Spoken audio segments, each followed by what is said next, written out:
Boy, welcome to CBS This Morning. We begin with sad news. It's breaking from Baltimore right now. The loss of a powerful voice, you just saw him, among congressional Democrats. Maryland Congressman Elijah Cummings, chairman of the House Oversight Committee, died early this morning at a hospital in Baltimore. He was 68 years old and had faced a series of health issues. Cummings' committee is one of three leading the House impeachment inquiry. Before that, he led efforts by Democrats to get information from the Trump administration, and that made him a target of the president's criticism. Nancy Cordes is on Capitol Hill. Nancy, good morning. The country lost a leader this morning. That is really putting it well, Tony. This is a huge loss for lawmakers here on Capitol Hill. He was someone who was emulated by younger members, respected by Democrats and Republicans alike. Cummings died overnight due to complications from longstanding health problems. Elijah Cummings dedicated most of his life to public service. An attorney and former state lawmaker, he was elected to the U.S. Congress in 1996. We are the greatest country in the world.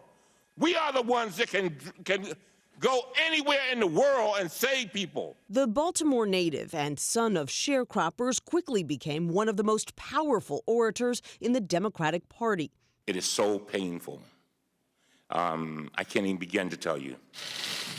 When Democrats won back the House in 2018, Cummings became chair of the powerful House Oversight Committee, which roots out fraud and mismanagement in the administration.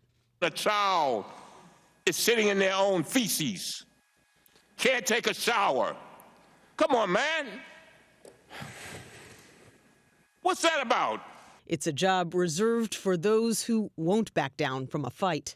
When Cummings was hit with a barrage of angry tweets, he defended his city, not himself. I want people to come to Baltimore.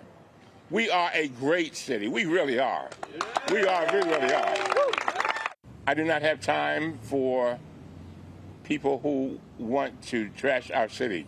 Cummings was open about his recent health problems and grew increasingly reflective during his final months. A lot of people do not understand where my passion comes from. It comes out of pain, passion, purpose. In a statement, Cummings' wife, Maya, who was also the chair of the Democratic Party in Maryland, said, quote, "He worked until his last breath because he believed our democracy was the highest and the best expression of our collective humanity and that our nation's diversity was our promise, not our problem. It's been an honor to walk by his side on this incredible journey. I loved him deeply and will miss him dearly." Gayle? You're going to hear a lot of comments like that about Elijah Cummings. Nancy, you know all the players on Capitol Hill. How do you think his absence will be felt there? Well, you know, Cummings was one of just a handful of lawmakers who Democrats would often turn to make their closing argument on a particular issue. He was uniquely talented at making those kinds of cases on the House floor. Very argumentative, yes, but also very passionate in a way that few others could emulate. But he also had a lot of respect from the other side, and that was something that you could feel when you were in hearings, when you were in the halls of Congress. I remember talking to him just a couple of months ago as he was trying to figure out what to say after the president called him a racist and called his city, Baltimore, rat-infested. And he was really struggling with it. He said, "I don't want to make it all about myself, and I really want to take the moral high ground here. So I'm going to be thinking about it over the next couple of days."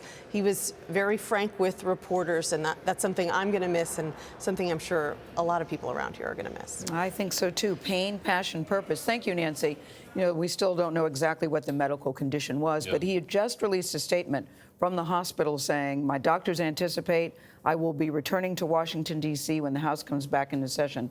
This was September 30th, so he anticipated that he would be coming back. So it's a big surprise to wake up to this news this morning.